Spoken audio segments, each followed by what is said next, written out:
Tax calculation, income के हिसाब से कितना भरेंगे टैक्स, समझे गणित। आपका टैक्स किस हिसाब से तय होता है? क्या आप जानते हैं कि आपकी इनकम पर कितना टैक्स लगेगा? टैक्स का हिसाब हर किसी की आय पर निर्भर करता है। कुछ लोग ज्यादा टैक्स चुकाते हैं तो कुछ लोग कम।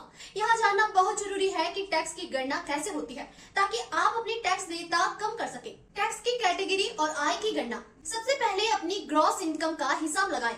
इसमें आपकी सैलरी, बोनस और अन्य आय शामिल होती है। हालांकि सैलरी के कुछ हिस्सों पर आपको टैक्स में छूट मिल सकती है, जैसे HRA, LTA और स्टैंडर्ड डिडक्शन। इन छूटों को घटाकर आपकी नेट इनकम तैयार होती है। टैक्स कटौती का लाभ। अब आपको टैक्स कटौती का लाभ उठाना चाहिए। आप धारा 80C और 80D के तहत विभिन्न निवेशों पर कटौती पा सकते हैं। उदाहरण के लिए PF बीमा प्रीमियम और होम लोन पर कटौती मिलती है। इसके अलावा हेल्थ इंश्योरेंस प्रीमियम पर भी कटौती प्राप्त की जा सकती है। नई और पुरानी टैक्स प्रणाली।